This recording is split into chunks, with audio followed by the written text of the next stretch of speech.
Hello everybody and welcome back to my channel. As you guys know, 2026 is coming up real soon. Kind of crazy. It's next week already. But just like everybody else with the new year coming, I decided it was time to set my New Year's reading goals, figure out what I wanted for the new year. My reading goal I like to keep low. I want to keep it somewhere manageable.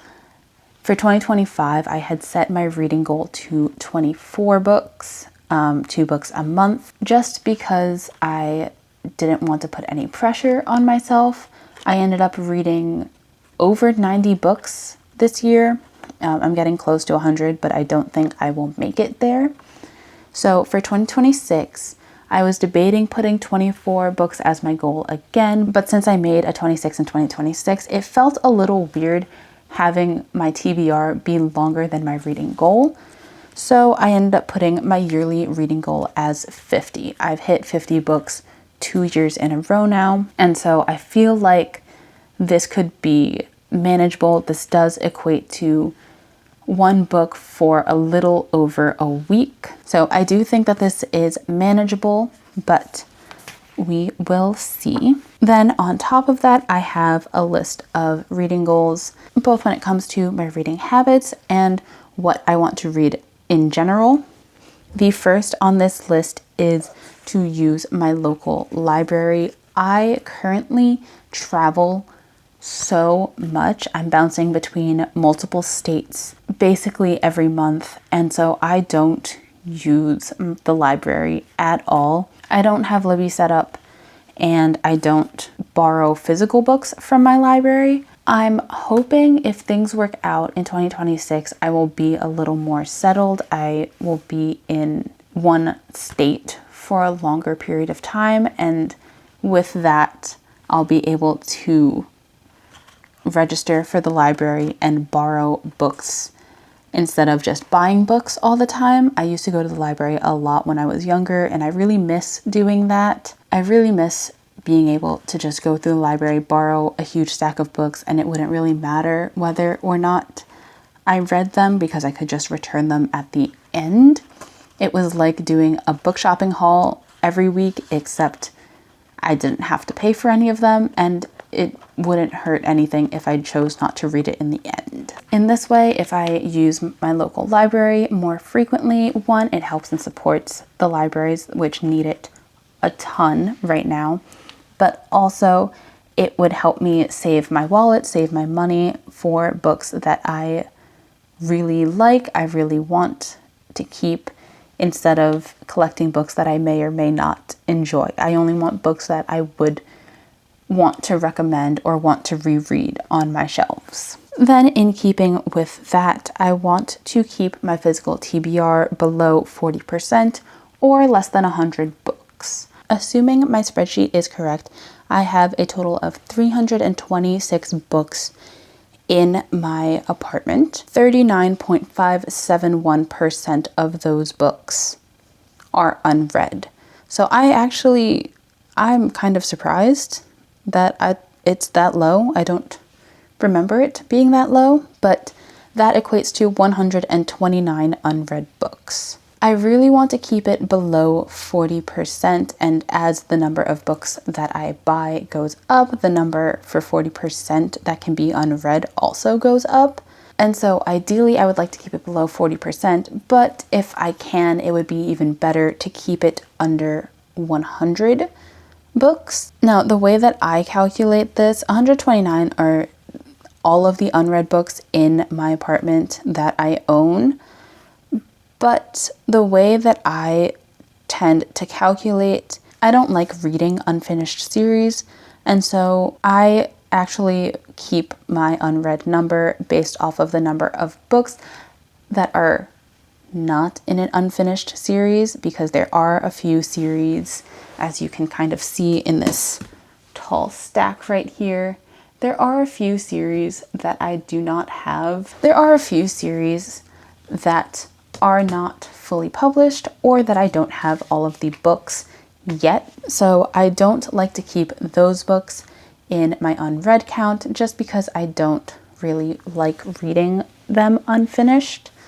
You might be wondering, why the hell are you buying them if the series isn't finished and you know you won't read it until a few years later when it does finish? That's a great question. Sometimes it was because I didn't know the first book was a series when I bought it.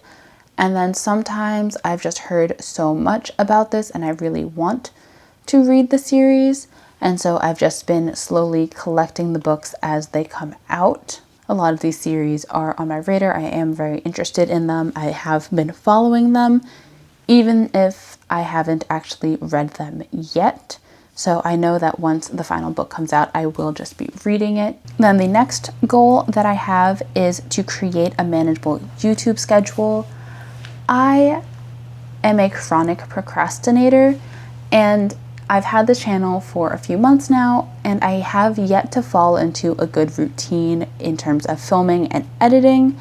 A lot of the times it all ends up being very last minute, either because I forgot or I was busy or I was just procrastinating. I want in the new year to come up with a more routine schedule, to come up with an actual plan on being able to read books for these videos while also being able to mood read and kind of not take the fun out of reading, because reading for videos does sometimes end up feeling like homework as opposed to for fun. And so yeah, I want to kind of figure out my own style, my own method of being able to balance both, being able to read these books with enthusiasm and with enjoyment, and just kind of figure out my channel as a whole and what I want to do with it. I did create a rough schedule or plan for my videos for the upcoming year. It's now just a matter of time to see if my plan works out and see what happens with it, but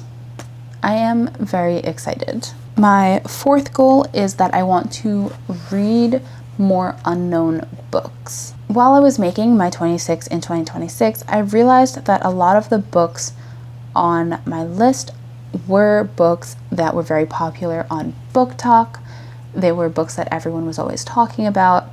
And while it's fun to read books that everyone is talking about, to join the hype and have people to talk to about said books and know what you're talking about, I do also like finding hidden gems. I really want to read more hidden gems, find more books that no one's talking about, and to pick more books based off of my own preferences as opposed to just following what everybody else does on the book social media. I don't know. I feel like with everything else on this list, with everything else in life, it's just a matter of finding a balance and figuring out what works for me.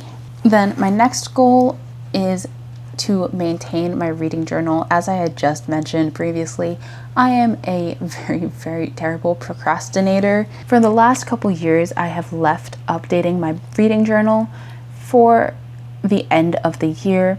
My reading journal is like 95% reviews. Ideally, would be writing these reviews in every week, every month or something, to keep it up to date, but I don't.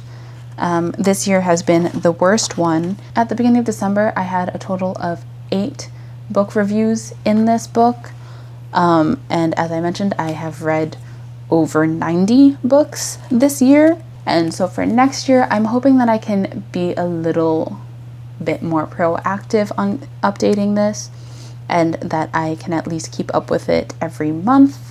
I feel like every couple of weeks it's kind of pushing it for me, but at the very least it would be nice to have the reviews in here every month so that I don't have to fill out like 100 book reviews at the end of the year. My next goal, this is a goal I have had every year since 2022, I think, and that is to read 5 nonfiction books.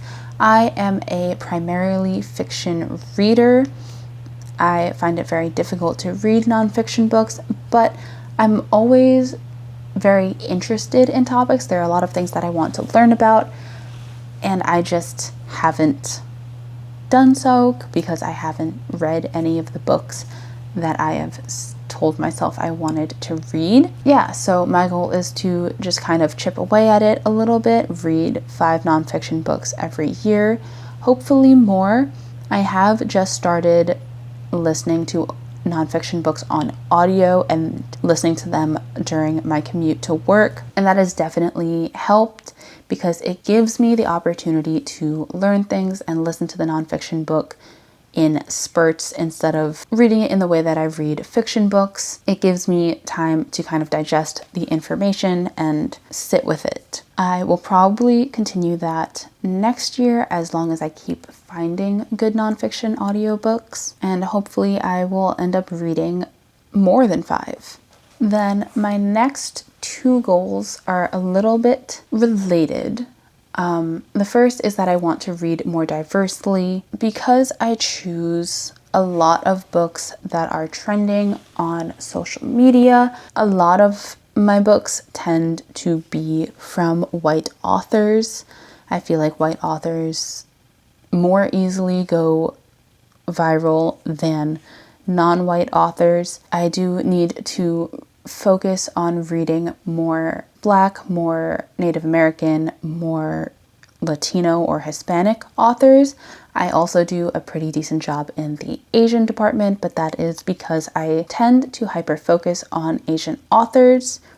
I also think that there are a lot of popular East Asian authors, so I am trying to expand the diversity within Asia as well and try to read from other Asian diaspora instead of solely East Asian. I also have been trying to add more queer books into my stacks. I feel like I've had a decent amount of books that include queer characters, but not really a diversity in the queer characters represented. I feel like a lot of the time it is gay representation, a little bit of lesbian or bi representation, but there's nothing in the rest of the queer rainbow. So I do want to try to find more books with good queer representation outside of those 3. But yeah, I think reading diversely is just a main goal for me. I feel like it should be a main goal for everybody. I feel like no matter who you are, you can always read more diversely. There are so many authors, so many different types of people that just are not a main focus in publishing, and that everyone should be making an effort to include them in their reading. And then going off of that, if you saw my 26 and 2026 video, I mentioned this a lot. But because I am Filipino, one of the ways I want to read more diversely, I want to have a specific focus on Filipino books and Filipino authors. I feel like I don't come across authors or stories that focus on Filipinos very frequently, and so I want to just read as many of those as I can. So yeah, those are all of my reading goals for the year. Anyway, I forgot to film an outro for this video before I left for the holidays, so that is why there is a random change in scenery. But that aside, thank you guys so much for watching. Comment down below what your reading goals for 2026 are. If you like this video, make sure you give it a thumbs up, subscribe, and I'll see you guys next time. Bye!